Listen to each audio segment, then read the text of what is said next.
Hey, everybody.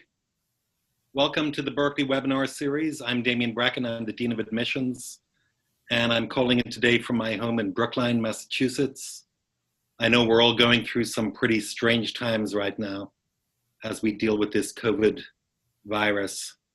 But here at Berklee, we're trying to turn the negative into a positive, and we're doing things like this. So we're going to have a great conversation today led by Steve Bailey, the chair of the BASE department, and his guests, Victor Wooten and John Patitucci. And I'm really excited to have this group together and to talk about what it's like to be at Berklee, what it's like to be a student at Berklee, to be a teacher at Berklee, and what goes on in this incredible community. So thank you all for joining us today, and I'm going to hand it over to Steve to get started. Steve. Hey, yeah, I'll echo what Damien said. It's incredible what we're going through, and my first two lines is usually, yes, it seems negative and it seems bad and it seems horrible, and yes, it is in a lot of ways. But what we're learning through this is remarkable, really. As I look at this screen and I see my colleagues, my Berklee colleagues, and we're all together in different places, and we're able to reach out and do things around the world that we've been doing in the BASE department. So I'm sure we'll talk a lot about that. But I'm honored and privileged that our performance scholars in residence, which is a noble title at Berklee, performance scholar in residence, Mr. John Patitucci, one of the greatest bass players, both electric and upright, of our generation, and sitting next to him on my screen is Victor Wooten, who's been known to play a little bit of bass and be in those top 5 bass players in the world polls too many times. Kind of makes us jealous. I agree. Yeah, Steve, you've done an incredible job of building the BASE department at Berklee. How long have you been chair now at Berklee? I started in 2012. Yeah, John and I started really at the same time. Very cool. Yeah, it's like a who's who of bass players on the planet. So, and you've been running a series of discussions like this. I know I've attended a few of them. You want to talk about that, Steve? Well, when all of this started to go down, even while we were still on campus and we were facing maybe not coming back after spring break, my first instinct was to keep us connected somehow. And I'm speaking departmentally. So, and to present what we do so well as best as we could using technology. So all of those things started to merge together, and looking at different platforms and having faculty meetings. And the next thing I know, John and Vic and I, this was literally 2 weeks later, a week and a half later, we're on a Zoom webinar with Anthony Jackson and Michael League and Oteil Burbridge and Billy Sheehan and Greg Bissonette, the great drummer. Yeah, that was amazing. We're all together, and that's when I had this Ron Carter. that we can pull that off with 2 days' notice, that really the sky is the limit. So Yeah, Steve, Ron Carter was on that webinar that day too, because it was. Yes, he was. Oh my goodness. It was really nice to see Ron Carter and Anthony Jackson reconnect. That's right. Yeah. Who hadn't seen each other or spoken in probably decades, and to get to sit back and watch their interaction. And that's one of the positive sides of this, truthfully bad situation. As Steve said, there's people that are going through it hard, friends of ours, family members that are passing away. It's not all, beauty, but it's not all bad either. Every negative thing offers a few silver linings. And one of the things I've been seeing is Berklee latch on to the silver linings in the, caring for the students, making things like this happen. And Steve, being the chair of the BASE department, has just really done an amazing, unbelievable job at just making opportunities that raise our spirits, raise people's spirits, students and instructors alike. You know, because Steve, and I'm sure Steve will talk about it, behind the scenes, he's brought instructors from around the country together to talk about what's going on. You know, he's brought students from around the world to, you know, and it's just amazing to see it all happen. So yeah, there are silver linings, and being able to see Ron Carter and Anthony Jackson reconnect through this, Zoom thing. Yeah, Oh, amazing! Because we don't know when or if that would have ever happened. yeah, really, I know. Yeah. We've actually been seeing Steve, and Victor and I have been getting a chance to spend a lot of time with Ron lately, seeing him way more than we would normally get to. Yeah. Seeing each other. Yeah, seeing each other. Yeah, true. You know, I I mean, would we talk on the phone a lot, but we don't get to see each other's Right. faces this much. Hey man, the phone, that's old technology. We don't need that anymore, man. We're already starting to get questions, guys. So this is for all three of you. So what is it, or what makes the difference about being a successful musician as you all are? What's that thing that makes you a great musician? Well, being a great musician and being a successful musician, that's related, but it could be two different things. Because for me, some of the greatest musicians I know, nobody else knows about them. They're behind the scenes.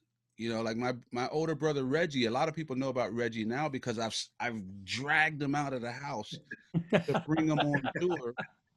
You know, or else he would just be sitting at home teaching out of his bedroom for way too little money. He teaches, and you know, so being great and being successful can be different. And I'll just say one thing: my mom told us 5 boys. I'm the youngest of 5. We've been playing our whole lives. Literally, when I was born, I'm just lucky, right? When I was born, my brothers were already playing, and they knew they needed a bass player. So probably before I was born, they already knew what I was going to be doing before I knew. And so I was literally just welcomed into the family, and we started playing gigs right away. Before I started kindergarten, we were playing gigs, right? And so I've never not done it, and I don't take credit for it. Yes, I did it, but I was put in the situation to do it. But my parents would tell us when we were young kids, she said, you boys are already successful. The rest of the world just doesn't know it yet. So, and that put it into our heads. Wow, our success is not dependent upon what you think. It's dependent upon what we think, what we're doing.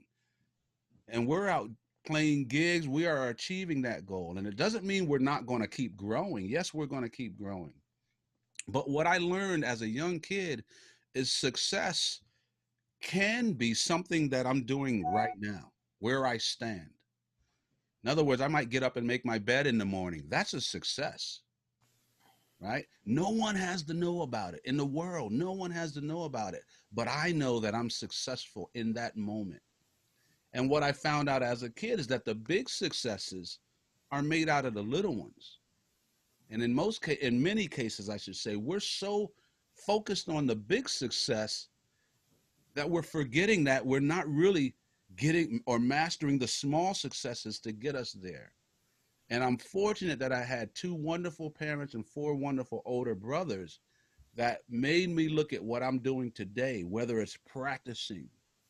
Before I can get it right on the gig with Bela Fleck or whoever, I need to get it right in the practice room. Become a success today where I am. And so success for me now is what am I doing this moment? And what am I getting right about this moment? And my success starts right where I am right now. And that's what makes the big successes. As Mom said, you're already successful, or you can be successful right where you are.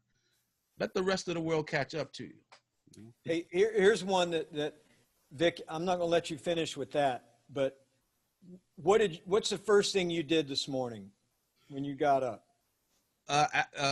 After thanking goodness that I'm alive, I got out of my bed and I made it. Literally. You made the bed. I made my bed. Absolutely. Why do you do that? That parents might like to hear that, but students certainly don't want to hear it. Right. Yeah. It's my dad was in the military, but he literally didn't want us boys to have to go through what he went through. So once my brothers found music, he made sure we were able to keep music. But a lot of what he learned from the regiment and the strictness of that, he taught to us. And when I get up in the morning and make my bed, which is literally the first thing I do, right? After I wake up, that's who I am. But what I do with what I am is I become successful right away by taking care of the small things that I have complete control over, right? I literally every morning now, I mean, something really has to be happening before I don't make my bed anymore.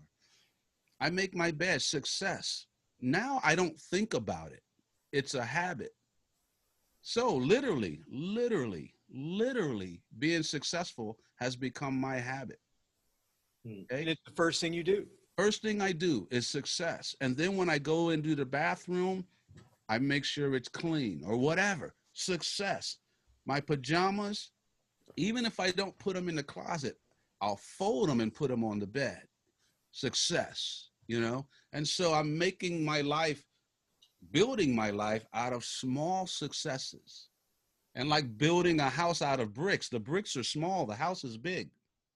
But every small brick put in place is a success. That's your proof that the house will stand successfully. And when it becomes a habit, you don't even have to think about it anymore because you start building these little successful moments. I thought you were nuts when you came to camp years ago talking about that until I started doing it. Until I started doing it, it's really fascinating, you know, how building and I see it at Berklee too. It's so students get there and they're overwhelmed and they're freaking out, and I love to see Victor and John get together with the students and say, you know, let's just start with the little things and let's make them successful, and as we build on those, everything else just falls into place. But a lot of times we're all in a hurry, we can't take care of this, and what we're this message we're really sending, even though we think we're just jumping ahead to what I gotta do, the message we're sending to ourselves is, okay, I'm not going to be successful at this. I'm not going to be successful at this. I'm going to just focus on this picture thing, forgetting about those little blocks. And I've seen Steve do little things that affect people behind the scenes, right?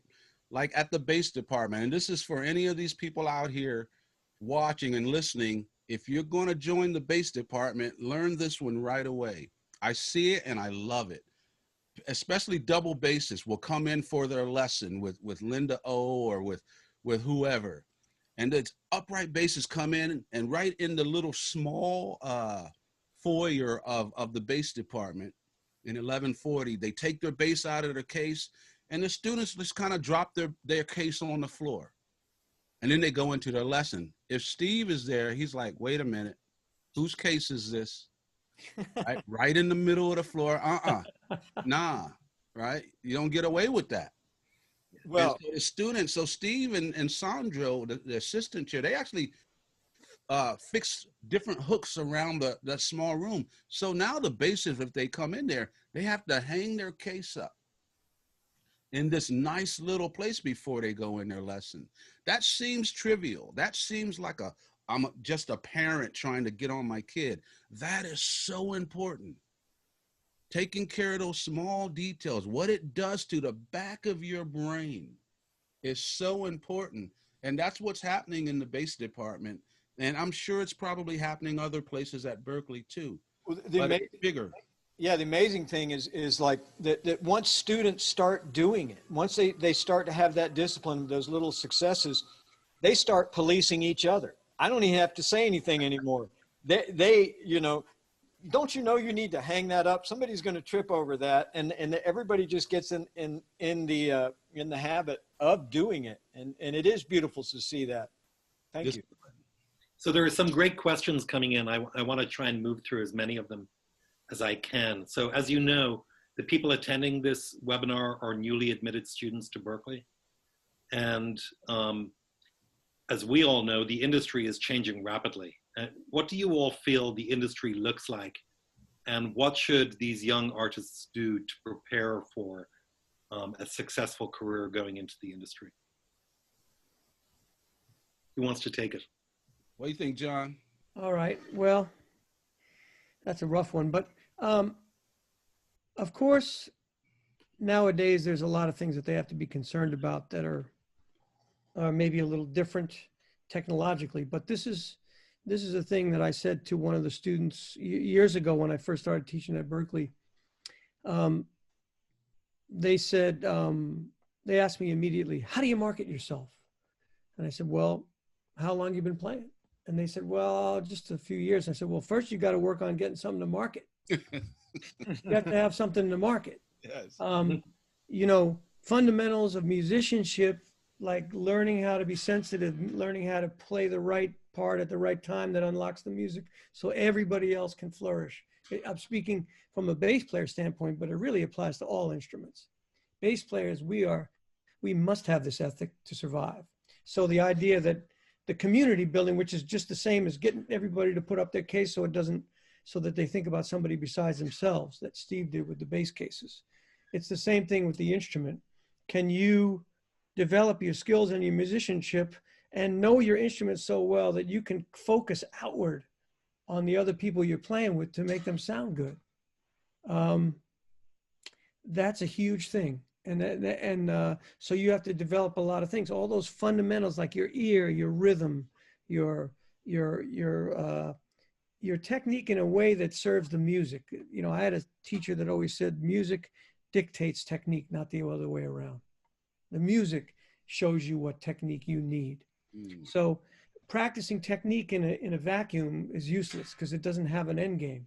It's just to maybe impress your friends and wiggle your fingers. So if you want to be a great musician, you have to build up those fundamentals that are like Ron Carter calls the big M of music, where you're really thinking about the whole picture, not just your little part in it, but how your thing relates to everybody else and opens up the music. I don't want to take too long to answer this because I could go on. If I can just throw a little on that fire, is it James Manjo that asked that? Am I reading that? What do you all think the industry will look like for us going forward? So I've heard Vic say this, and he probably says it better than me, and hopefully he will. But I think it's up to you, because we can't change the industry. We've been a part of it, and we've been a part of it evolving. But it's the Berklee graduates that are going to change the world and change the industry. And I know that sounds kind of like, flowery but really it's true, because right now, I mean, just like with this virus, I think we have a choice. The reality is what we're seeing, but how we react to it, we have a choice. And there's so much opportunity now in the music business that has never existed before. People talk about, oh, we're not getting paid for this. No, we're not, but we're getting paid for this. And we're not, we're struggling as composers. Yes, we are. So we have to find other revenue streams. And I think what I've been focused on in the bass department is how to maximize those revenue streams, how to create new ones through technology. But it really comes down to this. And Vic and I, and John, we have our long answers. Michael League, the great bass player and leader from Snarky Puppy, we have a lot of visiting artists that come through the bass department, hang out with us, and we steal all their wisdom and send them on their way on their tours. But Michael, said it so clearly one time. He said, somebody was talking about how hard it is in New York now compared to when we lived in New York and did our thing. And maybe that's true, but Michael said this. He said, I sit around with my friends and we try to think of somebody who's not working, who is not successful, who has these three attributes. Number one, you deliver the goods. That's what John's talking about. You got to have something to deliver, but a lot of people can develop that. That's maybe some of the easiest stuff to develop. Number two is, and this is the big one, are you a good hang? And that's how he put it. What kind of person are you? Are you the kind of person that people want to be around? And if you are, yes, chances are you'll be on a tour bus. If you're not, you won't be on that tour bus long if you're not that good hang. And here's the third one. Are you dependable? Are you going to be where you say you're going to be, when you say you're going to be there. Are you going to do what you say you're going to do when you say you're going to do it? He said, with those three simple things, I can deliver the goods. I'm a good hang. People like to be around me. We like each other. I can uplift a situation, and I'm on time. He said they sit around and think, oh, you know, there's so-and-so. He's got, and then they go, have you ever been on a tour bus with him or her? And the guy, well, then we're missing that middle part. So I think you can define what it's going to be, honestly. But here's what I tell students.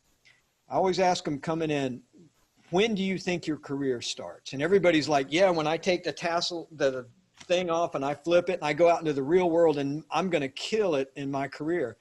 And I go, I don't think so.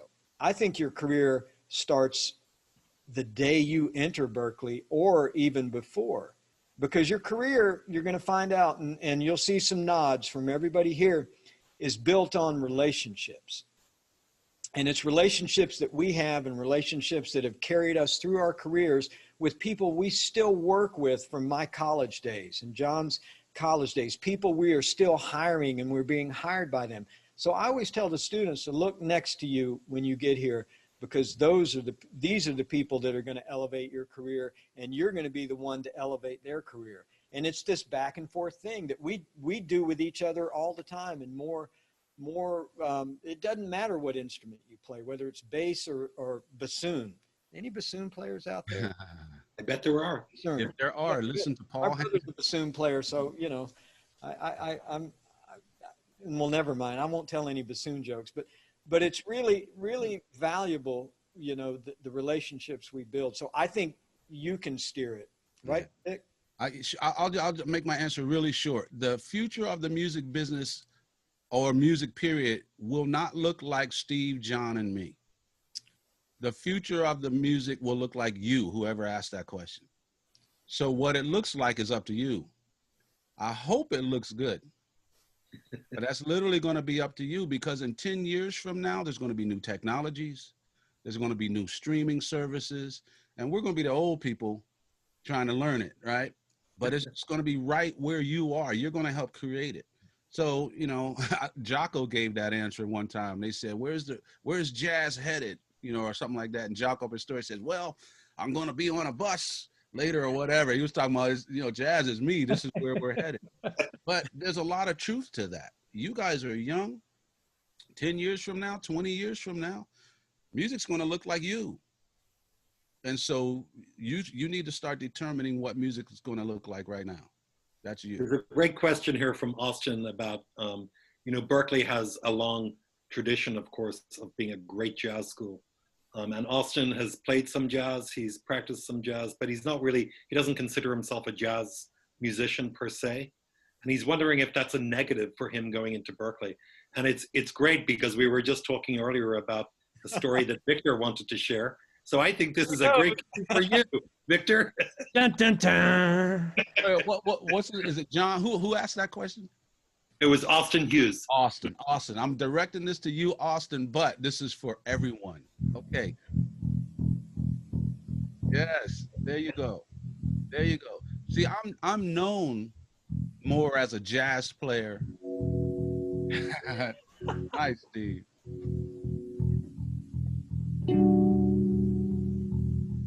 That's a jazz chord.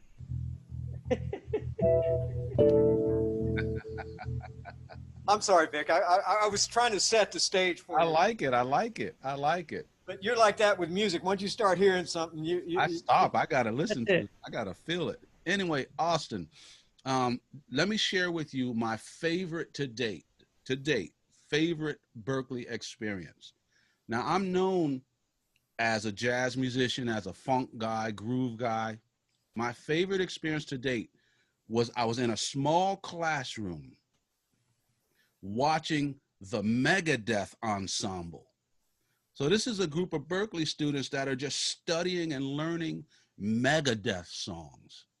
I didn't really grow up, or, you know, I know the name Megadeth, but if I had heard a song, I wouldn't have known if it was Megadeth or whoever else. But I'm watching these kids jumping around hair slinging. Vic, it's called headbanging, man. Thank you. Jumping Headbanging, around. not hair slinging, jumping around, headbanging. Yeah. I mean, killing it. It's loud. I'm just excited. But here's what's cool about it. Sitting up against the wall, listening to the Megadeth ensemble was Megadeth. The actual band Megadeth. Dave Ellefson, Dave Mustaine, all these guys are sitting there watching the Megadeth ensemble. Coolest thing ever. And I just was lucky to be one of the few extra people in the classroom. So now Dave Ellefson and one of the guitar players gets up and joins the Megadeth ensemble. So now we've got the Megadeth ensemble playing along with Megadeth. And I'm just sitting there with my mouth open. This is cool. Then it got cooler. Once they finished the song, the leader of Megadeth, Dave Mustaine, is that his name, Steve? Mustaine says, "Hey, kid, let me see your guitar. Let me show you how I really play this song." And he takes the guitar and he's showing him how he fingers the song. This is the leader of Megadeth giving away this priceless information. Let me show you how I do it. And then Mustaine says, "Wait a minute, kid, get your phone out. Videotape this so you'll remember it. Look at this." And he lets the kid video it and he's showing him.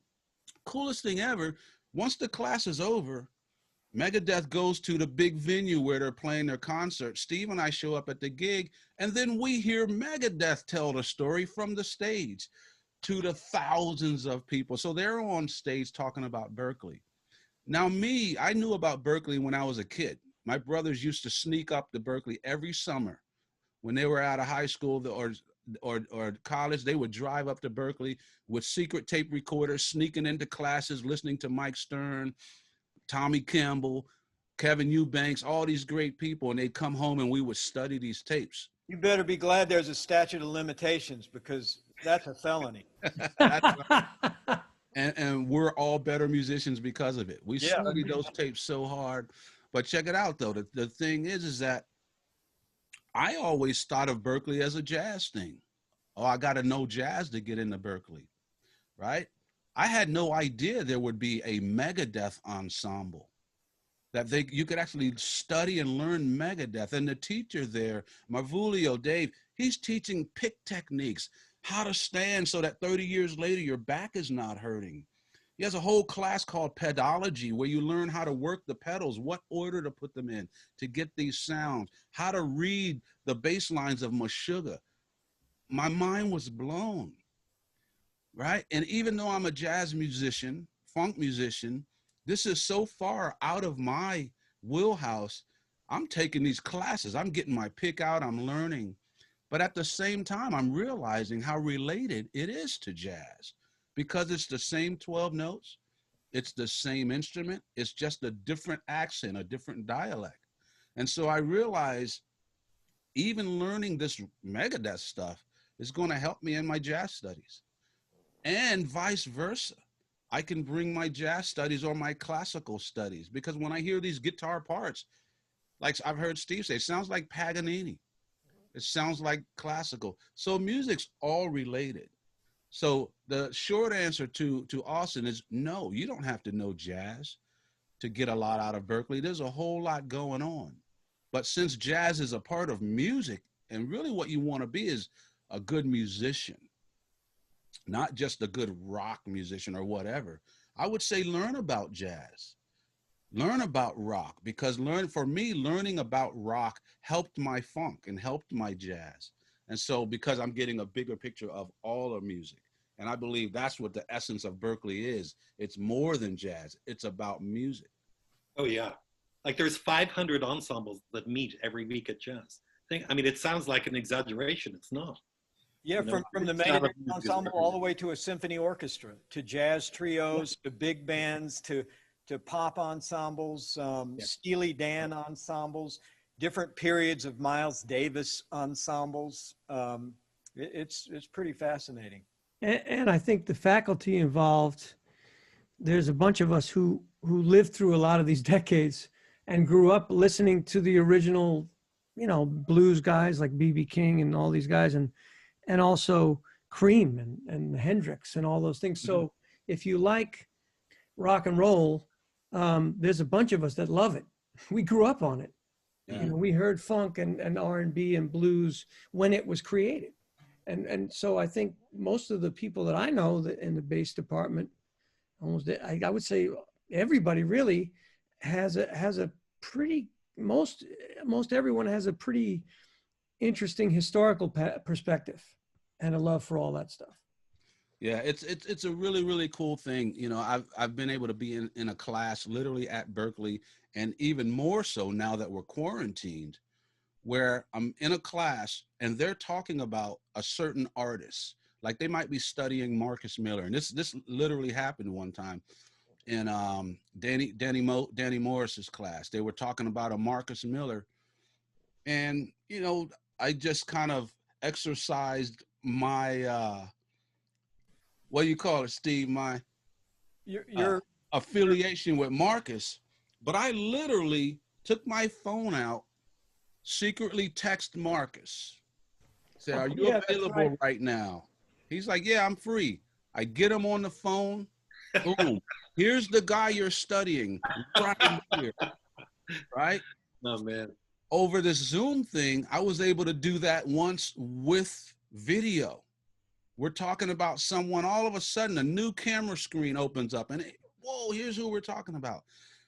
I was in a class watching a guy learn a John Patitucci solo. That was a couple of weeks ago. They had transcribed it, and he was learning it. And all of a sudden, here's John Patitucci right there with the guy through Zoom. It's Great. amazing what Berklee has to offer, as well as this new technology that I'm positive is going to carry over. Once we get back together in school, we're going to keep this technology and use the benefits of it. That's what I'm hoping.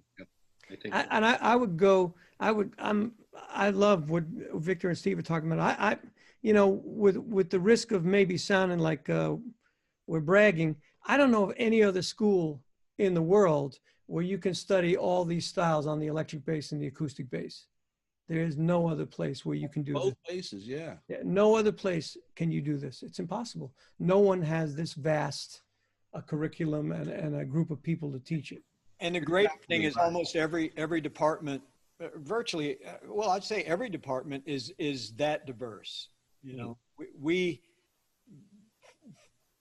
like the bass department, not only because we play bass, but being able to bring Victor and John both in as performance scholars and residents. And let me explain that a little bit. It's not like they just dropped in here for a 20-minute talk today or an hour talk here or there. But when we're on campus, Victor and John are with us every month for a full week, which is like, you know, businessman's hours. They're like working all week, like 9 to 5 or 9 to 6 or 9 to 8, and spending time with students in various classes and lessons. And so it's not like, you know, they're drive-by artists in residence. They're on campus and in the woodshed with us. And it is a unique experience when you really think about it. I mean, I kind of pinch myself when I go to work sometimes. But that's just to add to an already unbelievably amazing faculty. Absolutely. I mean, John already mentioned Susan Hagen, who plays bass in the Boston Symphony and the pops and all of that stuff. She's the bassist, so she's there getting these jazz bassists who, like me, have zero technique, getting it right, you know. And then you have someone like Chris Laughlin, who's currently, you know, still out on tour with Brian McKnight. Musical director of Brian McKnight. And then, you know, you have people who have been playing upright bass with people like Oscar Peterson on tour. You know, you've got teachers at Berklee who've been there over 40 years. Lincoln Goins, who plays with everybody in New York. Oscar Stagnaro, who's written the book on Latin bass. I mean, yeah. And Berklee, you know, Berklee's big. And some people don't like that about it. They say it's too big, and maybe it's what I see happen at Berklee. I mean, John's right. It can't happen anywhere else. I mean, because of Berklee's size and its strength, we're able to create opportunities that don't exist anywhere. And and we're doing it tonight. I'm going to type in a link here in a second to invite you all to an online hang with music educators from all over the country. But I'll put it this simply: Victor Wooten, it's a show. It's a show for students, educators, everybody. Oh, tonight, yeah. Tonight, Victor Wooten opens the show. Ron Carter closes the show, and in between, you got people like John Patitucci, Linda O, who is another Berklee faculty member, great bass player. She's been out lately with Pat Metheny. So it's a lot of bass players. I didn't tell you guys, but Rufus Reed's going to be hanging with us tonight too. Oh, that's nice. I should have kept it as a surprise. I love it. Rhonda Smith, right? Maybe. Huh? Rhonda Smith. Rhonda Smith, yeah. They just had a Prince tribute a couple nights ago, and Rhonda played bass with Prince for many, many years. Alfonso. Yep, Alfonso Johnson. So that's the kind of things that Berklee is able to make happen. When Megadeth and bands like that visit, or we had Billie Eilish not long ago. John Mayer's on campus periodically. I mean, you walk through the bass department, you'll see members of the Dave Matthews Band just hanging out, just dropping into classes and hanging out. Total surprises, you know. Bands like Cannibal Corpse, and even that radical. So there's a great question here from Brandon about, you know, some of the bigger, higher profile gigs that you guys have gotten. He's just asking, like, how do you prepare to get a gig like that? Like, and are you contacted like for the gig, or, you know, do you network? How do you get the gigs? You missed our first webinar was called "Get the Gig, Keep the Gig," and Greg Bissonette talked a whole lot about auditions, and Billy Sheehan talked about his audition with David Lee Roth. But the times have changed. Vic, tell him about Stanley Clarke, the great bass player. How did he get his drummer? Well, when Stanley Clarke was looking for a new drummer, he and his tour manager, sound guy, they literally went on the internet. They went to YouTube and they typed in world's greatest young drummers. Literally. And that they found a young guy named Mike Mitchell. Mike Mitchell was still in high school. Steve and I just happened to be in Brazil at a great music festival, that Stanley Clarke's band, and Mike Mitchell, this young kid, was the drummer. And I think the way I heard the story, he had to leave part of the tour to go graduate high school and come back. But nowadays, this, you know, these social media is getting, is becoming your business card, your website, your online presence is becoming your card. But here's the thing, talent is the first part. Talent may open the door, your skill, your physical ability that we can see from afar. But we got to travel together. And Steve mentioned earlier, we got to travel on tour buses. And now with viruses, it's really going to come into play. Who you are, who we are together, because who you are and who we are together, it might be like oil and vinegar. They're both great products separately. So we got to learn how to be together. And I make the joke a lot. It's a serious joke. But I say, if we're on tour together and we can't get along, somebody has to leave. Somebody's gone. And I say, if it's the Victor Wooten band, it ain't going to be me that's leaving. It's a joke, but it's true. You know, us as bass players, for the most part, we're going to be joining other people's bands. That's really what we do. 99%. Any instrument, almost any instrument, you're going to be joining other people's band. Right. So and John said it beautifully. It's relationships. It's how can you relate to other people? And it's things that you don't think about. It's hard to practice because, you know, we're talking about tour buses, and that's because we're lucky, you know, and we've earned our luck. We've worked at it a hard time, but most of the tours you're going to start on it, you're going to be driving yourselves in a van, pulling a U-Haul trailer. So what if it's not your turn to drive, but you know the person who's driving maybe had a little too much to drink, or maybe he's a little sleepy or she's a little sleepy. Are you strong enough to say something about it? and help save everyone's life. Steve and I and a bunch of great players were on a bus where the bus driver fell asleep and almost, but fortunately, a great bass player was able to say something. He was The strong bass enough. player from Megadeth, of all people, Dave Ellefson, was on the bus. Chuck Rainey was. I mean, everybody was on this bus. We were on the Autobahn in Germany. Oh my God! With no speed limits. And well, anyway, that's a whole nother story. But just the days of the cattle call audition, they may happen occasionally, but really, everybody I know who's getting great gigs, they're getting it by word of mouth. If nothing else, the word of mouth is creating a chance for them to go audition. So it does get back to relationships. It's about how you treat people. Nobody's going to recommend you for a gig if they can't imagine traveling with you and being with you. So it really gets back to those relationships, how you are as a person. Are you a good hang? Are you dependable? Let me tell you this, when the bus rolls and lobby call is at noon, if you're there at 12:05, a lot of us let it happen one time. One time. Grease spotted. Yeah, and when they leave you, you pretty much better figure out how to get back to Illinois or wherever you're from, because it's kind of over. So being there, being dependable, there's no margin for error unless it's some kind of crazy, we all have things come up. And Steve, we should say this too. Someone might go to your YouTube or Facebook or Instagram page and watch your videos, but they're not going to stop there. If they're interested in you, they're going to look at the rest of your page. Amen. And so if you got all kinds of photos and you're flashing the finger or expressing your radical views or, and you might be right about what you're posting. But someone like me that's looking for a musician, I'm going to say, do I want this radical righteousness on my tour bus and hear about it every day? Or you might even go far. You might get the guy who all he knows is music, just practices.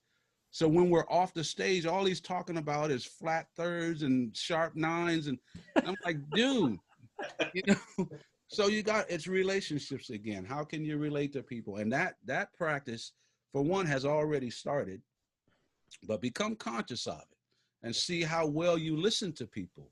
Or are you just waiting to get your word out, So there's a lot that goes into it more than just playing good music. You know what else? When we were coming up in LA, having gone out there at a certain point, Steve, you were there. Also, it was all about relationships. I don't think I ever got a gig. I never really auditioned for a gig and got it, that I remember. It was all word of mouth. They recommend you, right? Word spreads fast either way. Call this guy or don't call this guy. Right. And be friends with the drummer if you're a bass player. Make good friends. If the drummers love you, you will get a lot of gigs. Yeah.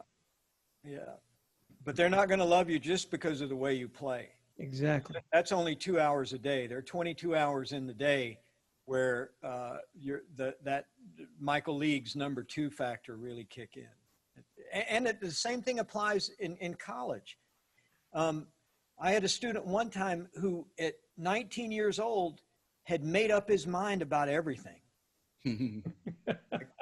We sat in the office and he pretty much told me, and he was right about a lot of things. I agreed with him. I said, but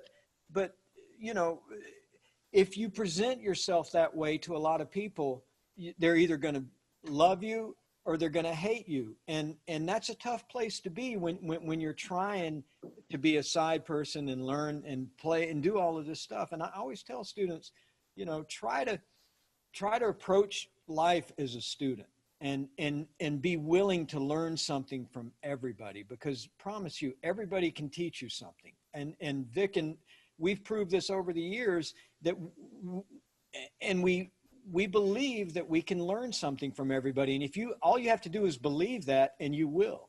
It's an amazing thing, but be careful with Facebook posts. There've been people not get jobs, not get gigs, not get teaching gigs, all because of something that they just thought was funny. And you really have to be careful about that in this day and age, because what you put out there, it can follow you forever, no matter how many times you hit delete. So I try to tell people really think about where you want to be next week, where you want to be in a year, where you want to be in 5 years, where you want to be in 10 years, and let's start putting the steps together to get there. And I think that's what Berklee is a perfect place to do that. It's like an incubator for creativity and for vision. If you start thinking about, okay, next semester, where do I want to be? How am I going to get there? Next year, where do I want to be? How am I going to get there? And you start taking these little steps, these little bricks that Vic's talking about. Sure. You'll get there. And Berklee even has classes based on that. You know, what am I going to do, you know, at the end of the semester? What am I going to do once I get my diploma? There's classes for that. You learn how to write resumes. You learn how to literally how to believe in yourself, you know, because right now I see that there's about 120 people out there. If I ask 100 of these people, what instrument do you play? And they tell me, and bass. If I say, are you good? Are you a good bass player? 99 out of 100 will go, well, you know, that stop right there. How am I supposed to believe in you when you don't believe in you? Right? If I go to the doctor, say, hey, I got this virus, can you help me? Well, you know, I'm okay. I'm going to another doctor. If I go to a mechanic and he tells me he's not a good mechanic, I'm going somewhere else. So most people, we don't believe in ourselves yet. And really, we need to start there. And I say that firmly because our parents drilled it in us when we were kids. And as a teacher, and I think a lot of teachers, I know the bass department is this way. We want to build your awareness of who you are, not just you believe in me as your teacher. If you can't believe in yourself, okay, then believe in me. Yeah. But it's all about you, because when you do your gig, I'm not going to be there. So you want to learn to believe in yourself and your ability. But that comes from... Related to April here, April Richmond has a question. How do you suggest upcoming students stay true to themselves emotionally and mentally in an environment like Berklee?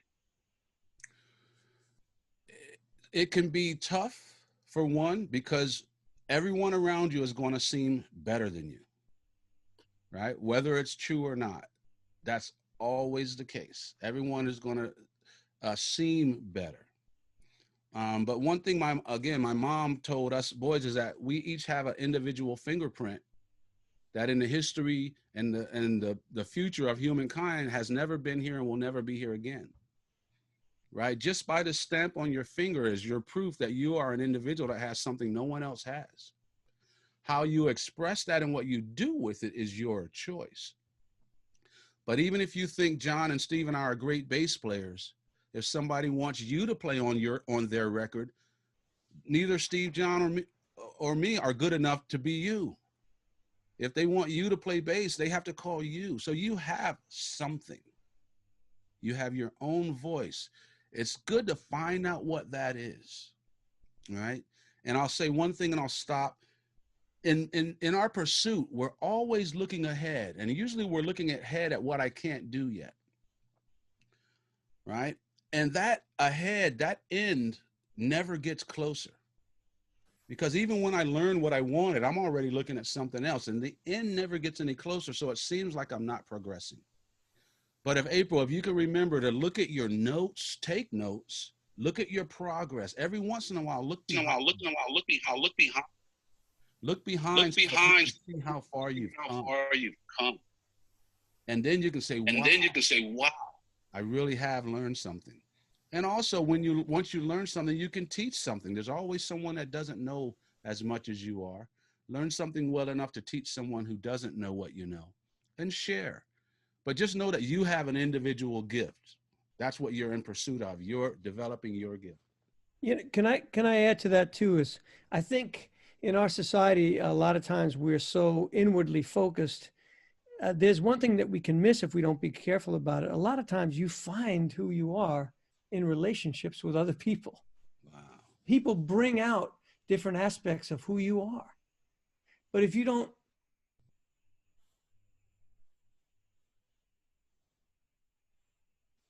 allow yourself, musician friends or your people in life, your family, you don't really learn who you are.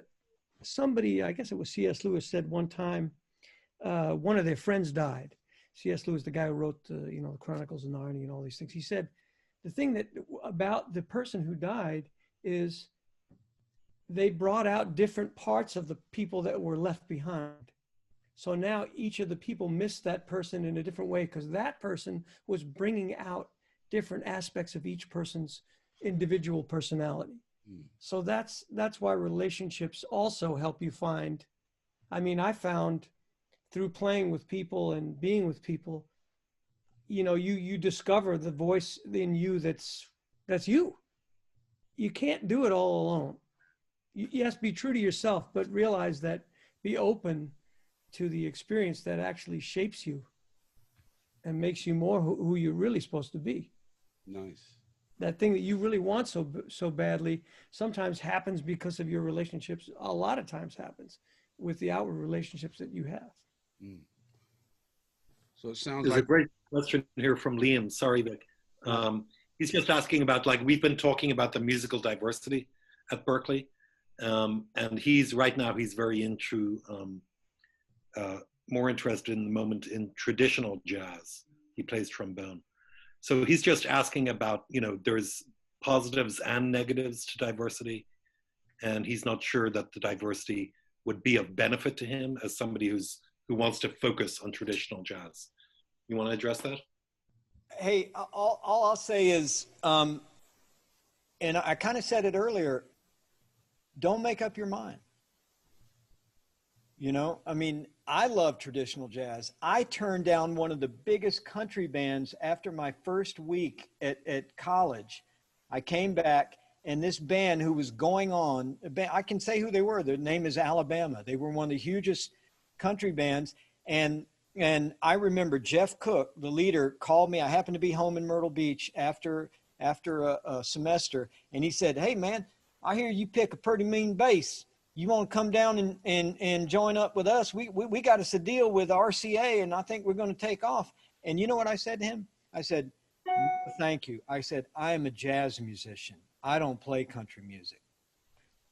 Well, there was a little bit of reflection about a year later on that one when they jumped to the charts. And I'm not saying it's even about money. I encourage people to stay open, because if you're relying on traditional jazz, and I was lucky. I mean, I was a jazz musician, and I got gigs like John did at a young age with living legends, with Dizzy Gillespie, with Paquito de Rivera, with James Moody, with Al Gray, one of the great old school trombone, with Bill Watrous.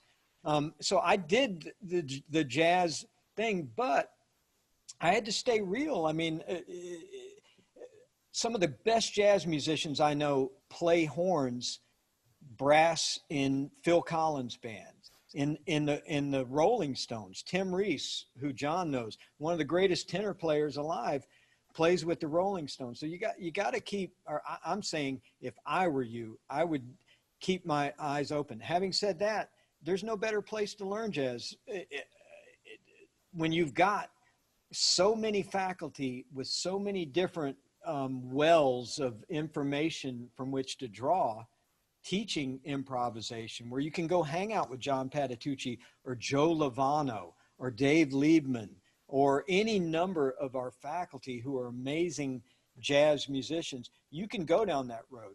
But I made up my mind early that I was a jazz musician. It didn't take long to change that. All of a sudden, I think I'm just a musician who loves music, and I'm going to hear jazz in everything I hear. I mean, I get to play a good bit with Willie Nelson. I still hear jazz in that. So if you were a bass student and you came to my office, we would just have a little talk about opening up to whatever's going to come. Because once you make up your mind on things, you close off a lot of possibilities, a lot of potential. I want to add to that. I've been to New Orleans several times. I have a lot of friends from there, and you talk about traditional jazz. You want to be a traditional jazz musician. If you go to New Orleans, those guys, like there's a guy named Shannon Powell, one of the great drummers. play with Schofield, but he also plays traditional jazz gigs with all the heaviest people. If you go to New Orleans and you're a musician, you're expected, and this is the home of traditional jazz, you're expected to play any kind of music at the drop of a hat.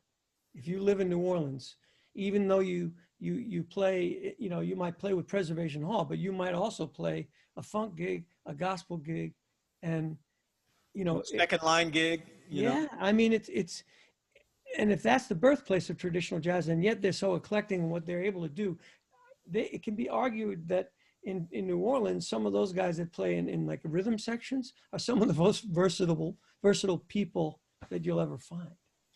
Yeah. You can go far, you know, knowing how to play like everybody else traditionally or whatever. But if this guy who Brandon, I forget who asked the question, if he writes down his heroes, doesn't matter who they are, and you look at them, you'll quickly realize, wow, my heroes sound like nobody else. I like Miles not because he sounded like Freddie Hubbard, right? Mm-hmm. I don't like Bird because he sounded like Cannonball. I like Bird because he sounded like no one else. So the people that we call what we call traditional jazz was born out of people sounding so different, sounding like themselves. McCoy Tyner sounded like no one else, so he changed music whenever he played it. And so even though you want to be able to fit into what's called traditional jazz, if you don't have your own sound, I think you only go so far, I think. Well, and especially the man who invented the jazz solo was Louis Armstrong. He was different than everybody else at that time. Right. Nobody sounded like him. He took it another step further. Yeah. He expanded the box. Yeah. I'm a trombone player. Vic will attest to that. Yes, sir. So come see me when you get to Berklee. I'm just on the first floor. You just stop in. I even keep a P-bone in my office. And because Victor pulled a trick on me a few years ago, said, get your trombone out after 35 years, learn to play it, and you can play on my next album and tour. That was all the motivation I need. I could almost reach 7th position still, so I got it. But the cool thing is that he did it. Yeah. And good or bad, he sounded like no one else. What? Wait a minute. You're leaving that option hanging out there? I love how we phrased that. That's great. Yeah. I was just surprised by the good part, not the bad part. Hey, you're on the record, man. We toured around the world for over a year, and we all played instruments that we're not that good at. And it was cool. Great fun. Yeah. There's a question here about what John and Vic, what do you guys teach at Berklee? Do you do private lessons? Do you do ensembles? Like, tell us about your teaching schedule. Vic, do you want to go? Go for it, John. I have a dual citizenship at Berklee. I'm in the Berklee Global Jazz Institute with Danilo Perez, which is a wonderful program, where I do teach some privates, but a lot of coaching of ensembles where I help people with their arrangements and how to group interplay and how to play in an ensemble. We also have forums where we deal with special topics. We do, little performances with the teachers. We have a lot of great teachers there. Terry Lynn Carrington, Joe Lovano, Liebman Combs, George Garzone, a lot of Danilo Perez, obviously, who heads it up. So that's 3 days of the week that I'm there. And then 2 days with the bass department where Steve and Victor and I do master classes together. I do sometimes private students. I visit classes and help pop in and do things with teachers. We do, I play with Victor in his woodshed class where that's for all instruments. And we're also talking about how to improvise together, play together. Steve and I will do seminars together. We'll do master classes for acoustic and electric. We do all kinds of different things. It's pretty creative, actually, what happens. Yeah, it is very creative. And I know I've seen some of the things that John, I've seen a sheet. I walk into the bass department and it says, here's a sheet, sign up for John's whatever class, and a select maybe 10 bass players might get the chance to spend that time. For me, I do very few private lessons. I will do them when asked. My private lessons is not my first choice. I do them because if I have a half an hour or an hour, I'd rather more people be there than just one. That's what I enjoy.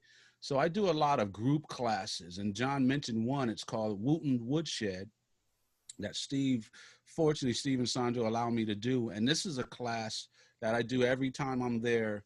I do it most days when I'm there, and it's a class that's open to anyone at Berklee or Boston Conservatory. It doesn't matter the instrument, voice, dance, whatever. And we just get together to see what happens. And I usually come there with a little idea of what I plan on doing, but the students kind of change that by their questions. But we really just learn how to, for me, I want it to be, you've learned all this stuff in your classes, now let's put it to use in kind of like a free form way where I'm not going to grade you. There's no homework, but I want us all to walk out that door in 2 hours better than we came in. And that's the main goal. So we just kind of see what happens. We do a lot of classes that's called the art and science of the jam, meaning how do we actually play together? A lot of times if we don't choose a song to play and we just jam, we're going to jam over one chord for way too long where everyone's just waiting for their chance to solo, or we're going to play a blues. Those are the two defaults. We change that in there. We look at other ways of jamming. In a lot of these classes, we explore how you make, from your instrument standpoint, how you make someone else sound better, right? A lot of our lessons, a lot of what we practice is how I can sound good myself.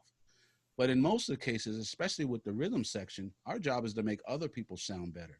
So we look at that. So I do a lot of classes like that.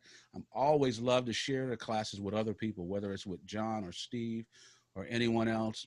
Like John, I get to visit other people's classes and just chime in when I see fit. I also get to do a lot of classes where I'm just speaking with people and helping motivate them. In other words, it might be a class where it's their last year or their last semester, and they're looking at what's going to happen once they get their diploma. Where do we go? And we get to look at that and talk about that. And it winds up being a lot of the things we've already talked about, knowing who you are, following Mike Lee's, making sure you have those three qualities. And we talk a lot about that. So it's a fun experience because it changes for me every time I'm there. My schedule's different every time. And I even getting to work with the master's students sometimes, even over at Global. It's a lot of fun. Students. Yeah. Say it one more time, Steve. The master's degree students. Yeah, the master's degree students that are there getting their masters. I get a chance to work with them, and it's fun. And for me, I'm always there taking notes because, as Steve said, we're always learning. And and I'm learning from the stuff I think is right as well as the stuff I think is wrong. I'm learning from all of it because I say if you're only paying attention to what you agree with, you're missing half the picture, right? So I'm always taking good notes. I always tell people to take good notes because then this 30-minute class you took, you could be learning from for a lifetime. So for everyone out there, make the habit right now of starting to take good notes. Because literally my kids, I got 4 kids, my kids are learning from classes I took before they were born, just because I took good notes. So as you're learning how to play the 12 notes, learn how to take good notes. Hey, just to add to that, and one thing that I'm feel strongly about is because these both of these gentlemen are bass players. That's their instrument. But number one, they're musicians. So they have a lot to offer to every instrument. John does it in global jazz, and we do it through various things we do in the bass department. But I always encourage people, just because it says bass on it, that we're open to everybody, especially in Vic's Woodsheds, where I remember one time, or Art and Science of a Jam, Vic, where a harmonica player and a singer came and jammed with us that afternoon. And guess what they were doing the next night? Yeah. They were playing with us at the Regatta Bar. Yeah. And that's how careers are made. Really it comes from, we always have a saying that everything we do is an audition. Everybody thinks an audition is when you get prepared and you go play and everybody says, oh, that was great. You got the gig or you don't. No, life is an audition for the next day, the way I look at it. It's like what we do today how we treat people, how we play at that point can have huge ramifications on our career, and we may never even know it. And Steve, that singer is on my last record, Tripnotics, believe it or not. That's right. Yeah. That's cool. She's still waiting to get paid, I heard.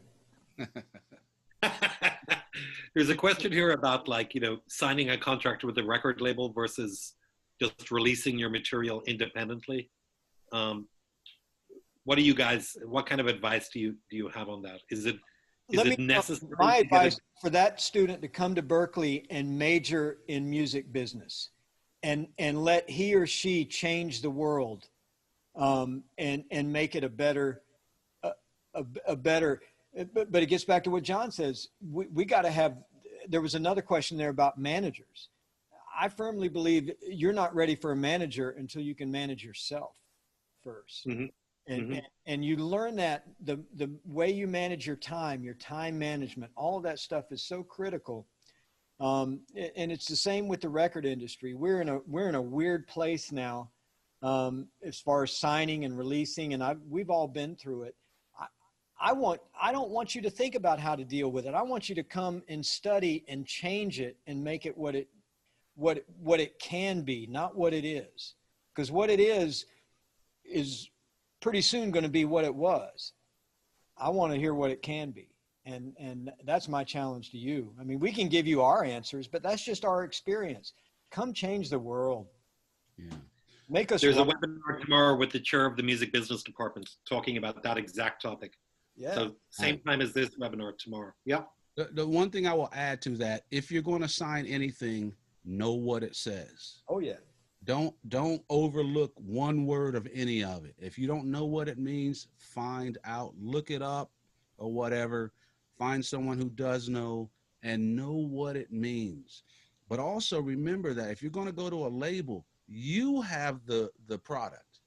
You have the gold, I might say. They're going to act like they're the product, but people rarely buy an album because of the label it's on. Right? There used to be some jazz labels where you just trusted everything they put out. But nowadays, I don't buy a record because of the label. I buy it because of the artist. So you drive it. You drive it. Have something good to offer, right? And then don't be afraid to go into the label and sit down and have a talk and say, tell me why I need you. Not in a mean, arrogant way, but in an honest way. Tell me why I need you. And I say that because I did just that. I have a new book coming out, and I was going to put it out myself. And through the recommendation of a friend, they said, before you do it, go talk to this guy. I spoke to this guy. First, he came to a gig of mine in New York. I found out his son's going to Berklee. I actually get to teach his son every month. And it's so much fun. I ended up liking this guy so much, the president of this company. But I ended up asking him, tell me why I need you. When I already have a following from my first book, I know that I can sell tens of thousands. Tell me why I need you. And from a friend standpoint of, we're battling each other. He told me why, and I agreed with him. There are some things I don't want to have to do. I don't want to have to calculate pennies on a royalty or whatever. There's some things that labels can do for you that you can't do for yourself. But it's possible that you're not ready for those things anyway. But it's worth finding out. But the main thing is realize you have the product. And if you're going to put your name on anything, know what it says. This is my own little piece of advice. It's rare these days that I sign a contract that does not have an ending date. In other words, I don't want to sign a contract that just goes on for life, right? Because why should their kids own my records and not my own kids owning my records? So I want to make sure there's an ending date. And then at that ending date, whether it's 7 years, 10 years, or 15, if we still want to keep going, then we re-sign. But if not, it reverts back to me. And now my kids will end up with my music. To me, that's a safe way to do it. So just know what you're signing. I totally agree with that. And I would just add that, don't, I'm saying the same thing like Victor. I think sometimes people think the record deal is the end all. It's the ultimate goal. Nowadays, your generation has proven that it's actually not. There's a lot of people making music on their own, apart from majors, and even the majors are struggling anyway. So I think you have to have an open mind, like Victor did with the book deal, and see, be step back a second and use your analytical mind and say, well, instead of your emotions wanting just to get a record deal. Right.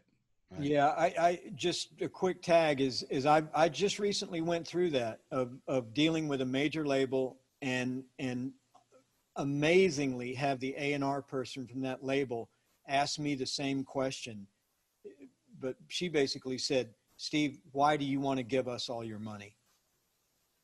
And that led to another discussion of about, if you've got a great product today with technology and with the marketing you can get on the internet, it's the same kind of marketing that we got in 3 days for a webinar last week where we had some friends of ours on, and we had over 5,000 people register for that. So you have a lot of resources that we never had.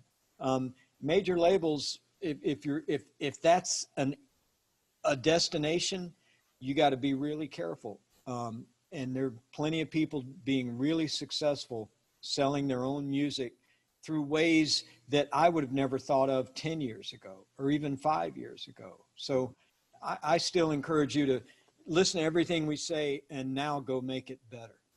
I saw a guy speak who listed, a guy was speaking at the Gen conference, and he listed over 200 musical jobs that were out there, and most of them had nothing to do with getting a record deal. There's so many other ways of making money, and you can't go anywhere without hearing music. Somebody's getting money, getting paid every time that music is played. So it could be you. There's a lot of other ways. Damien, if you don't mind, I see a question that I get asked a lot. I think it might be good. And it's from Dimitri Gilchrist. And Dimitri asks, what are some of the things that we can do to prepare to arrive at Berklee? And is there a certain mindset that we should be in? And a lot of people ask me about auditions. What mindset or what should I prepare for my Berklee audition? I've never been at a Berklee audition. I don't really know what goes on there. But Steve, maybe you have an idea to an answer for Dimitri's question? Well, as far as how to prepare yourself, I mean, the admissions people, Damien and people around that are going to give you a lot of preparatory text and things that you need to have prepared for your entering student auditions and what we call your ESPA tests, where we evaluate your skills in technology and your ear training and your harmony knowledge and the usual kind of things which have definite benefits the more of those things that you understand. But I get more back to the level of you're going to get blown away. And everybody who comes to Berklee gets blown away in different ways. What I don't want it to do is blow you up. And things, you get to Berklee and all of a sudden you're like, oh my God, I never heard anybody play like that. And it's easy to get discouraged, and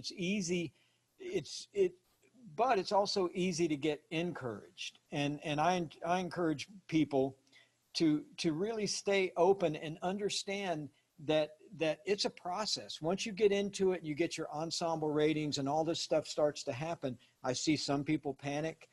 I'm not where I thought I should be.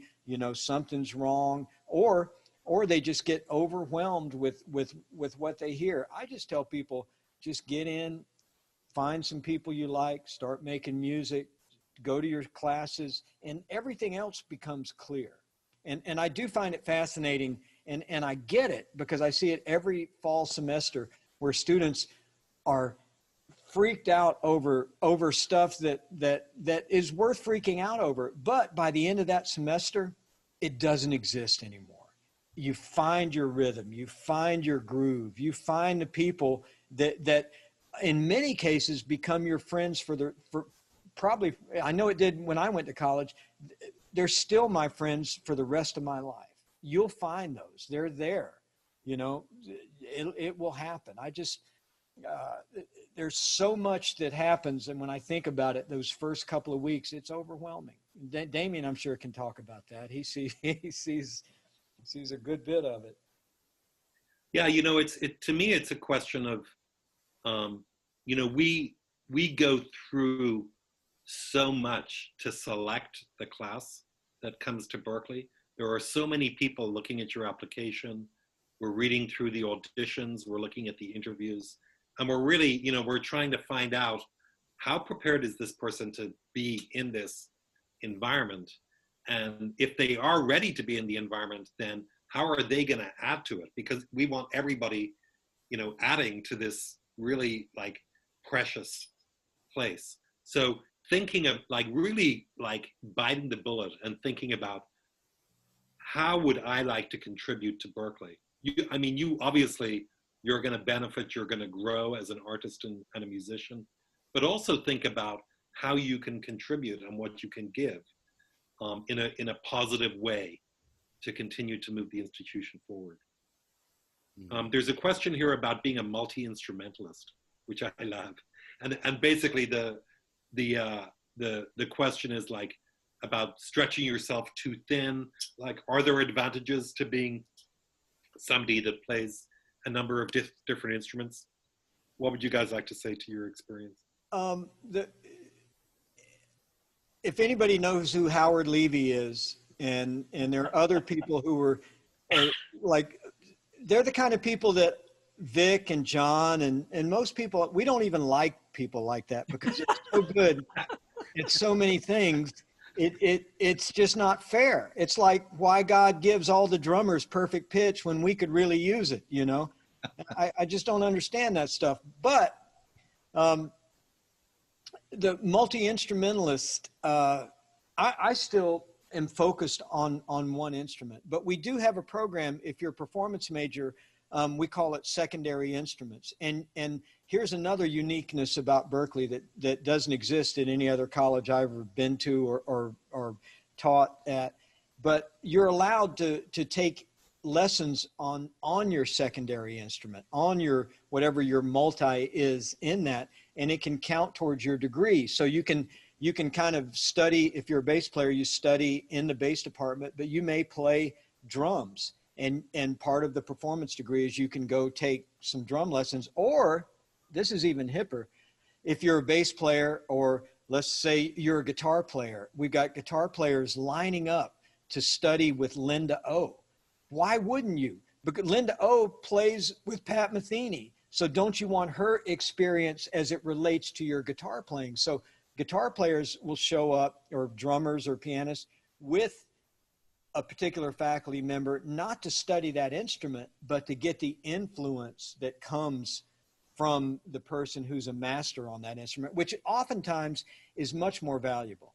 Drummers are going to be more straight up honest and about your groove and about what you can do as you play with them as a drum faculty. So I'm really encouraged of that. And Berklee, that secondary instrument program is an amazing, amazing thing. Yeah, the drummers or the people dancing, they don't care what note you play. It's just got to feel good, you know, and that's why sometimes it's good to get away from the instrument you play to someone who you're going to be playing that instrument with to find out what they want. What's your favorite key for dancing? Isn't there, is there? E flat? No. Yeah. Nobody cares what key you're in. They want to know, can you make me want to dance? Right. But Steve and I have been doing camps together since the year 2000 when we started doing camps. We've been teaching together longer before that. But when people come to our camps, we get the question a lot. You know, I play these two instruments. What should I bring? My thought is, our goal is that we're teaching you to be a good musician. Mm-hmm. So at least at our camps, bring the instrument that you're going to have to think about the least so that you can get the information. Yeah. If I'm fighting the instrument, then it's going to be hard for me to get the information. So my real answer is I don't really know what this person should bring or whatever, but one of my suggestions is, what do you want to do in music when you graduate, 20 years from now? You want to be a multi-instrumentalist? I would say come to Berklee playing the instrument you're most comfortable on, so that you can learn what all these wonderful teachers are saying without fighting the instrument. And then you can go back and apply it to whatever instrument you play. And hopefully that's the instrument you declare as your principal instrument. And that will be where the most amount of your private instruction will be focused on that. But the other thing is even if it's not formal within a lesson, there are people who are multi-instrumentalists, and when you've got 5,000 other musicians around you, there's so many opportunities to play whatever instrument you want. And it's fascinating. And I see another question about people getting too busy and spread too thin. It is something to consider, because I see people get burnt out. They're playing so much, or they're studying so much, or they're doing one thing so much that they forget about the balance. And really, in my mind, it's a 4-year bake-a-thon, where you put all these ingredients together and you put it in this oven called Berklee. And at the end of 4 years, you want it to emerge beautifully as what you intended. So it takes a balance of all of these things to make that happen. And I'll say this, it's easy to get out of balance. So that's where your professors and your peers can help check you. One thing that Vic and I and John do is we check in with each other a lot. What's up? How you doing? Really? So tell me about that, and we check each other on things. So I encourage people to find friends like that you can trust, and that will let you know when you start to get a little off the track. And it happens to all of us, whether we're faculty, whether we're professional musicians, whether we're students. Yeah. It's just, and Berklee has a great network set up, counseling services and support teams to really, really reinforce and help you realize some of these things. I hear this all the time from students who's starting out. I really like to stay in touch with students after they're admitted. So every Friday afternoon, I have open hours when students can just come and see me. And I get a lot of feedback from students, because it's really kind of hard to know exactly what to expect coming to Berklee. And Berklee's such a candy store, and there's so many different things that you want to do and explore.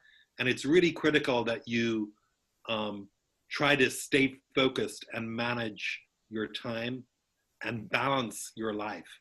It's also about your personal health and well-being, as well as getting the education that you want out of Berklee. There was a question earlier I saw about how many ensembles should you take in a given semester? And I think it varies from student to student. But, I don't know what you guys think. 2 ensembles maybe a semester is about as much as. It just depends. There are certain requirements minimums that you have to take. And if you have the credits available to take other ones, we encourage it, but at the same time, you got to remember that cake you're baking. I mean, when you forget other ingredients, and one of which is your own personal wellness, which is a big part of that cake, getting exercise, enjoying life. I mean, I've seen students who become such great students that they forget about life. And in essence, I wonder if that's being a great student.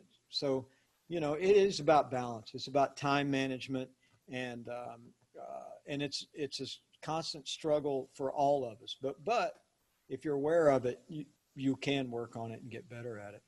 Yeah, one of the main things to remember just about life in general is that you're not going through it alone. There's always people you can talk to, and in just about every case, when you think you're the only one that's ever been through this, you're not. There's someone who's already been through it that can help you, and usually when we start running through problems, we go inside and we close ourselves off when we should really train ourselves to do the opposite and find those friends. And that's what what Steve was saying with John and me, you know, and Steve, we're close enough that we can literally be honest with each other, because it's so easy to get in our own head and start seeing things that aren't real, you know. And so start working on that now, whether it's your parents, whether it's your brother, whether it's your good friend, but really work on that honesty to where you have someone that you can talk to and be in touch with. And like Steve said, Berklee already has a network that can do that. So you have that, but it's good to have one already as you come in that you trust already, because it's so valuable. And that has really sustained me through a bunch. Like, you know, and not to go here, but my father died, right? I had Steve on the phone that night. It was probably 2 or something in the morning, but he was on the phone that night and willing to listen and willing to talk. And then, you know, I mean, that's amazing. You need that in your life, but you're never going through it alone, you know, so to develop those networks that you can reach out to. And where you can be, you know, trade. It's like, I need to do this with you right now, Vic. Did you really mean the thing about the trombone, man?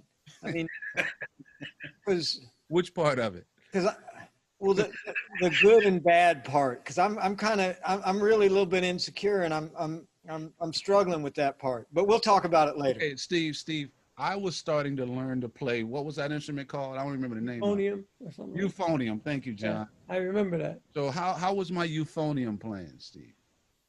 Well, that says it all. Yeah. What I'll do is post that video of our on the bus horn rehearsal, and everybody would get a good idea.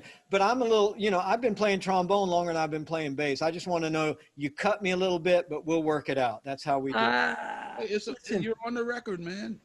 It's good. Listen, I want to, it's kind of related to this, but there's a question from Chantelia Ray about, as a vocalist, what skills should I have mastered when entering Berklee? Yeah. I want to encourage you in one thing. We've all been, you can probably imagine the combined years between Steve and Victor and I, how long we've been playing our instruments. I never really consider that I've mastered anything. Mm-hmm. I'm perpetually a student in process of getting better and seeking to learn. So I don't expect you, I mean, if you ask me that question, to have mastered anything. I do, though, expect you to have great diligence and passion for learning, and the ability to be, because our goal is to help you be a great teacher for yourself. So you have to be honest with yourself where you're at in certain areas of your singing. You know, the usual suspects are things you're going to be working on all your life: your sound, your rhythm. You know, the way you deliver a song, the way you deliver a lyric, the way you move people with your singing. Musicianship, the big M, is what you need, just like we do. But the most important thing you have to be is teachable. Exactly. And that's the only way we can learn. We have to be teachable. Thank you. But in nuts and bolts, and I agree with everything. I see more students coming in technically prepared, but what they've neglected is their ear training. Mm-hmm. That gets out of balance, and their notational reading. Sight reading. Gets out of balance. So it's a matter, one way I look at it in lessons is trying to balance your weaknesses and bring them up, instead of working on your strengths and making them higher, so that you become more well-rounded. And then from there, you can grow everything as you're going up. So, but more entering students enter with their ears not really developed to hear different chord qualities and melodic and rhythmic ideas, and the reading of notation, which it's like, you imagine entering any college. If you didn't, your level of reading, whatever language, English, the better you read and can perceive and process what you're reading, the more successful you're going to be in those classes. So reading notation is the way we communicate a lot. So work on it. You know, when you get here, really, it's the easiest thing to make better. Yeah. You know, the other thing that relates, Steve, is also people talk about matching pitch and like ear training, like back and forth dictation, but I would like to challenge you to get into rhythmic dictation. Yeah. Like being able to hear something and sing the drum licks. I walked around singing drum trades all my life. People may think I'm a little crazy, but I guess I am. But I wanted to be a drummer. So be able to, especially for singers, the greatest singers I've ever worked with, their time is impeccable. When they sing, you don't need anybody else. You just hear them singing, you go, wow, that's complete. What band? Who needs one? So really have that kind of depth of because if you know where the middle of the beat is, then you can fool with it and back phrase and sing in front and do whatever you want. Yeah. Also, I look at musicians like Willie Nelson, B.B. King, Bob Dylan, Mick Jagger, Yeah, James Brown. You know, did they know all the theory in the world? Did they have the best technique? You know, in a guitar competition, Pat Metheny might win over B.B. King or Willie Nelson, but more people know B.B. King's name and Willie Nelson's name. What is that about? You know, so it's not always about what you know or what you think you've mastered. Sometimes it's just about who you are and how clear your voice speaks. yeah. Do you have something worth saying? I don't care what you know. Do I feel like listening to it? You know, that's really the thing. So it comes back to all these other things that we've been talking about, knowing who you are. Sometimes you got to get out of the practice room just to have a relationship with somebody. And I don't mean romantic, but you got to get out. If you're just in the practice room 10 hours a day, you have no life. And your music, you don't write a song about practicing. You write a song about your life. And if you have no life, your music is shallow, you know? So don't really worry about becoming a master, because that's an impossible pursuit. Because once you finally learn this skill, your eyesight is so further ahead that you don't think you've mastered it yet. And you're right. Right. And I put it this way. If you come to your audition saying, well, I've mastered these techniques and I've mastered these techniques, whoever's auditioning you is going to prove you wrong. Right. So just keep learning these techniques. Just keep learning these things. And that's really what you want to do is just what Steve and John are saying. Just be teachable. Know that there's always more to learn. And you're coming there to be taught. Become a great student with ears open, right? The people with the most knowledge don't make the greatest musicians, right? It's more of what you do with what you do have.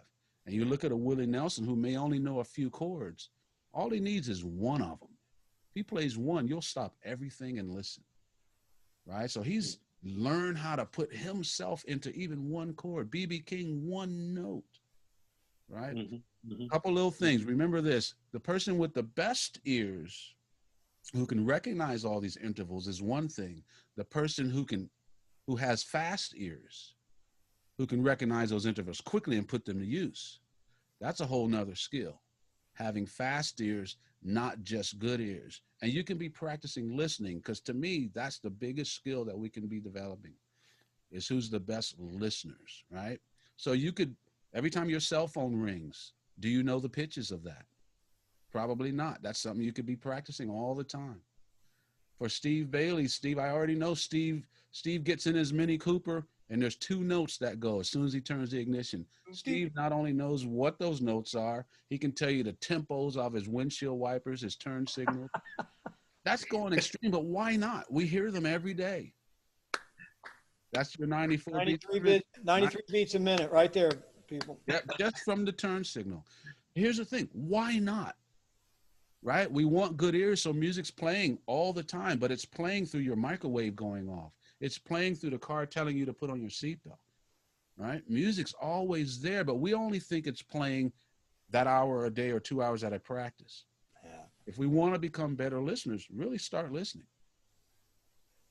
Yeah, we're on a tour bus together with a bunch of people, and whenever somebody would beep a horn outside the tour bus, everybody is, except the drummer who has perfect pitch, we try to keep him out of it. He goes C sharp, but literally we're working on our ear training through life. All the time, 100%. There's always rhythms going on. There's always pitches, and I can speak for everybody on this screen is that when we hear it, we're trying to figure out what it is. I'm not a good passive music listener. When I hear a song, it gets in my head. I'm already like, what's that chord change? Why can't I hear that? You know, I want to be able to play that song. Not, I just want to listen to it for fun. I'm trying to figure it out. And all of these things that Vic's talking about and John's talking about we're kind of throwing it all on you now, but this is really the same stuff that we teach in the art and science of the jam. It's the same thing when John and I get together and talk about improvisation with you and talk about improvising, listening, all of these things. So we're kind of giving you a microcosm into what we do at Berklee, because it encompasses all of this stuff, baking that, you know, that 4-year bake. Yeah, and don't forget that, you know, we didn't choose you to come to Berklee because you're perfect. Nobody's perfect. Everybody has imbalances as a musician. So, you know, we chose you because you have a particular identity and a particular voice, and we want you as part of this community. So, and you know, we have the tools and the resources for you to dig in and learn the stuff that you need to work on. But it's really important to be honest with yourself and be self-aware about what it is that you need to work on, right? And I'll say this, it took me a few years at Berklee to really understand the depth and the precision of what Damien and his department does in admissions, and understanding out of all of these thousands and thousands of applications, you are the ones in the end who you get that letter. And it just reminds me of some, I mean, you're already a winner. You got in. I mean, that is amazing. So from there on, then there are different paths and stuff that we can do. But I have people going, you know, after that first semester, when you're overwhelmed, like, I don't deserve to be here. I go, wait a minute. No, I know the people who make those decisions. You definitely deserve to be here, because it's literally down to an artistic science. And that sounds like a contradiction in terms, but it's really true. It's part art and it's part science. And in the end, if you're on the plus side of all of that, trust us. We've been around longer than you. This part we got figured out. You know, when we set out to design our admissions process, the one thing that the president and I spoke about was, you know, when we do this, we wanted to have like an even playing field for everybody to apply to Berklee, but we also wanted to make sure that we didn't miss the next Bob Dylan, right? Mm-hmm. So it's not necessarily all about like flashy technique, and you know, it's about having that voice, having that true voice of your own, an identity, and that's what we saw. And recognizing the potential for that as well. Exactly. That's probably the most used word in the admissions office at Berklee. It's like, what potential does this student have to succeed at Berklee? You know, and when you're over that bar, it's like the sky's the limit. You can do anything from where you are now. You really can. And I've seen it. I've been at Berklee for 34 years now, and I've seen success after success. So believe in yourself, but also be honest with yourself. And success looks differently for every individual. Exactly. You know, we may think that John Mayer is a successful Berklee student, you know, but to me, he's only successful if he's happy. You know, he may be talented, but also John Mayer may have come to Berklee talented. You know, he may have only grown this much while he was there, you know, versus a student who grew this much, but we don't know his or her name. So success looks differently. You know, what you might think was a loss might be a win, and vice versa, you know. So it's all about you. and learning who you are. And to me, this is, the best music school to help you figure that out, and then develop it.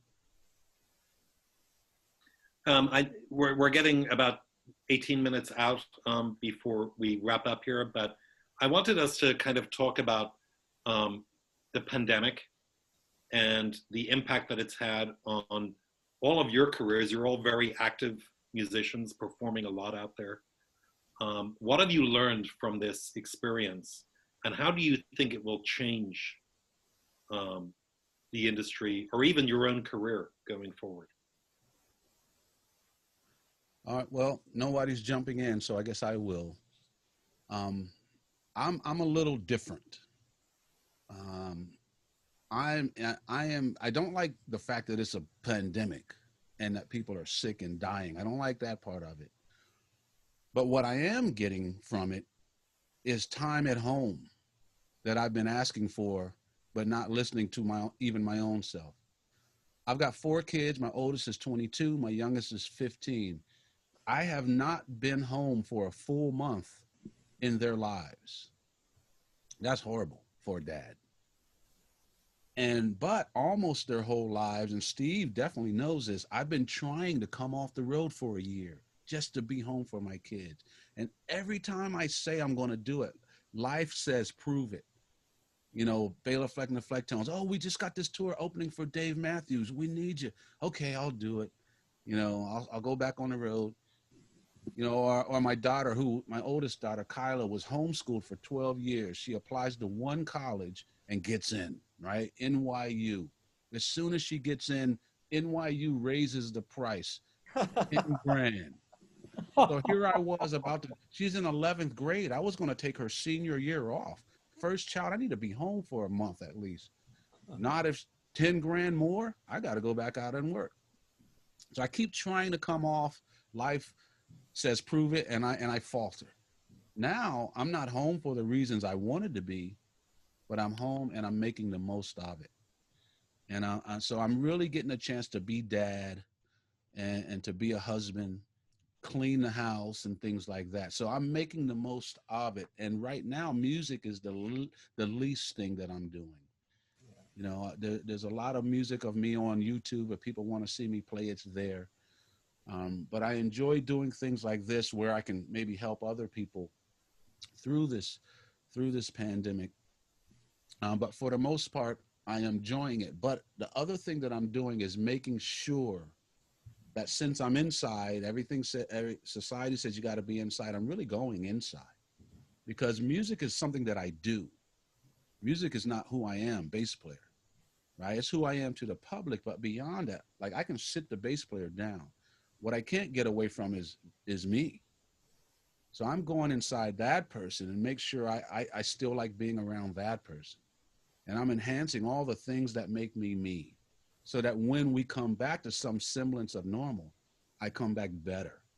And to me, that's my assurance that when we come back, at least my part of it's going to come back better than normal. Right? When I enter through those doors of Berklee, 1140, I want to make sure it comes back better than normal because normal is what got us to this place. So normal is not my goal. My goal is to come back better than normal. And so I'm looking at all the things that I'm doing now that I'm here that I really like. And I'm making sure I can keep doing those things when I'm allowed to go out again. And that's my assurance that I'm definitely coming back better than normal. That's my goal. Wow. That's so great. Man, I think what I've been trying to do also when I've been teaching the courses that we're doing online now at Berklee, is to encourage the students to think about, because I'm trying to do this always every day, is think about the things, not what we can't do anymore, but what possibilities has this opened up? Similar to Victor, I've been wanting to stay home for years and haven't been very successful. And I've been home over a month now too, which is amazing to be with my wife. And one of my daughters is home. The other one lives in LA. So there's that whole side, which I feel the same. My faith and my spiritual practice and all those things, it's wonderful to not have to scratch just to make time for those things. There's time. There's definitely time to work on becoming a better person. There's also time to be involved with people, and this whole Zoom thing has been amazing. We've been having it's afforded us some amazing get-togethers, like I was talking about before with Steve and Victor and Ron Carter and all these other great people, that not just about bass playing, it's about life. I love hearing these people that I've known for years open up about how they feel, not about the notes or what we're doing, but just how they feel, and about their families. The other thing is a lot of times I get frustrated because I don't feel like I have enough time to do service in my community or social justice. And I'm able to volunteer even virtually now, to pray with people or do whatever. That when I'm on the go in my typical year, a lot of times I try to do these things, and I try to do a number of things, but now there's no excuse. It's a reckoning for all of us. Like, okay, you say you never have time for this. Well, here it is. Did you really mean what you said, or was that just lip service? So that's part of it. I don't want to talk too long. Steve Bailey's up. Well, what I find fascinating about both of you guys, is here's the reality. The reality is all your gigs got canceled. Your world crashed down. Your income stopped, essentially. And to most people, and to a lot of our colleagues that we have in the professional world, they look at this as the biggest tragedy that one could imagine. And in some ways it is. But what I love about what both of you said, nobody even mentioned that. And that's not because I know you got like 800 tons of gold buried in your backyard, because I know you don't. Couldn't be further from the truth. Yeah, it is that we all are struggling in ways. There's no way not to be right now. And I heard a cool thing on TV the other day that said it's okay to not be okay. And I know we're not all okay. I'm sure that we're all struggling in our own ways, whether it's gigs, whether it's all of this stuff that comes with it, the isolation, so what really blows me away in listening to you guys talk is the positive angle on this. Like, you're looking at all the positives that can come from this. And that's something for me too, that's really important, because I'm not okay. I mean, I'm basically, and I was thinking about it. I haven't been in anywhere for 45 days in a row since I can remember moving to LA. I've never been in one place for 45 days. Now, those of you who want to be professional musicians out there, take this to heart. That all sounds cool, but now that I'm facing it, it's like this stark revelation. Like, wow, man, I've delineated my whole life about where I'm going, the gigs I'm doing, whatever's going on. And I'm not saying that's the most important thing, because I know it's not. But my life has been chopped into these pieces. And now all of those other pieces are gone, and I'm just left with day in and day out. So I have a choice, and I've just decided to get productive with it. My gigs are gone. Vic and I, we have a tour in November even, and we're looking that far ahead. That's probably not going to happen based on some of the things that I'm seeing. So how do we fill up the time, stay productive, continue to learn stuff, continue to teach, continue to inspire? Because I think inspiration doesn't come from ideal circumstances. Often it comes from adversity and challenges. And so how do we keep moving ahead through that? And so it's great. I mean, it's horrible, but it's also great, because there are opportunities, as we spoke of earlier, and there are opportunities that are just coming up that wouldn't happen any other way. So I hope we can learn from all of it. And when we get back to normal and see all of y'all on campus that we've all taken so much from this and we've grown from it, as opposed to, oh wow, I can recover, I can finally do some gigs again, and all of that. No, I don't think either anybody I'm looking at on the screen sees it that way. We see a real opportunity to learn, to grow, and hopefully to share with other people. And you know, that's my story, and I am sticking with it. You know, one thing you said, Steve, because yeah, obviously we're all out. A huge, vast chunks of our calendar just vanished. But for everybody who's out there thinking about being a musician, what's one of the number one characteristics we have to cultivate? Perseverance. Yeah. If we can't persevere as artists and people, we definitely chose the wrong gig, because without that stubbornness, that persistence, that allows you to keep going, even when you get disappointed, you hit a brick wall, you have a creative block, all these kinds of things that are just music related. It's also life related. Like music, you can't play who you aren't, and you know, and if you're gonna learn how to persevere as a human being, it doesn't matter what you choose to do for your vocation. Like I like what Victor said, and Steve said it too. When all this stuff gets wiped out, like we're sitting here, all you're left with is, okay, who are you? Right. You're not defined by that instrument that you pick up. That's supposed to be an extension of who you are. You're supposed to come out the instrument, not the other way around. Yeah. The one other thing I will just say real quickly is that Steve, and I think all of us on this camera can sit here and talk about this comfortably because of past decisions we've made. Right. A lot of people might say, well, you guys are lucky, you know, you got a nice house. I see your studio in the back. That didn't come by accident. That came from smart decisions along the line. So we're more than just talented. You know, we've done more than just practice the bass. We've learned how to even manage money. We didn't know we were preparing for this, to have no gigs for an unforeseeable amount of time. But because of past decisions, we're able to sit here maybe a little more comfortable than some others. But, you know, a lot of people might call it luck, but this luck was earned, you know? So, Earned and sacrifices. We've all made huge sacrifices yeah, and we're talking aiming for the about, future. you know, all of us are talking about, we've never been home this long. You know, we didn't know this was going to be the reason that we are home. But as you're developing your career, again, it's more than just learning to play that instrument. You know, who are you once that instrument is stripped from your hands? What's left? You know, and John mentioned it, and we're all mentioning it. That's so important. And once you start to make a little bit of money, even before, learn what to do with it.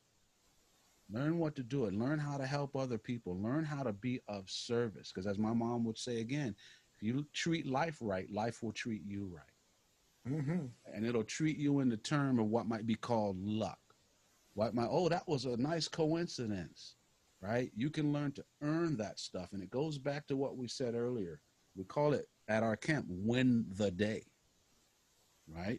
Meaning wake up and win.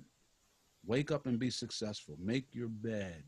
If you're going to practice, practice and do it diligently with intention and attention. And really, when you start putting the pieces together, you've got to go in the right direction. And when you're actually helping other people in life, life is going to help you do that. So with John's desire to be of service, life is giving him the opportunity. But when I'm out there just wanting to be a good musician, you know, I'll just say it how I see it. That's really a small pursuit.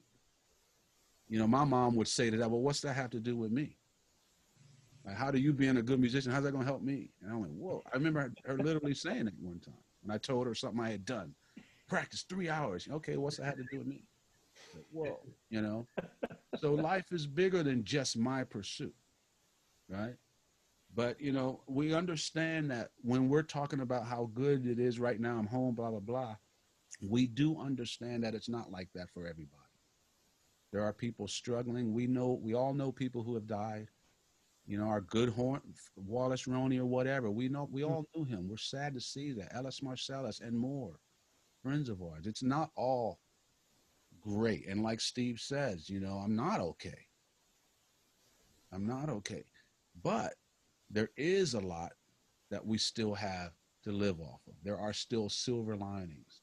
And in my not okayness, I can still find these silver linings and help other people to be a little bit okayer or a lot okayer. Hey, we don't talk like that in college. Okayer, you know. That's not college talk. I can't think of a more beautiful way to finish our webinar. Thanks for sharing all of that, guys. This was an incredible conversation. This is just the first of a number of webinars we're doing over the next couple of weeks. Join us tomorrow for Music Business. The following week, we're going to have a guitar department chat. We're going to have a songwriting chat. We're going to have a contemporary writing and production chat and a film scoring chat. So thank you all once again. Thank you, Steve and John and Victor. And we look forward to seeing you at Berklee soon. Take care, everybody. Awesome. Thank you, Damon. Thank you, Damon. Amen. Cheers, guys. And Azusa back here and hidden. You can't see Azusa. In the background, Azusa, say hello. She helped us out. Come on screen. There she is. Hey. Congratulations, everybody. So thrilled to have you in a part of this class. Awesome. See y'all. Take care, everyone. All right. Ciao. Thank you, guys.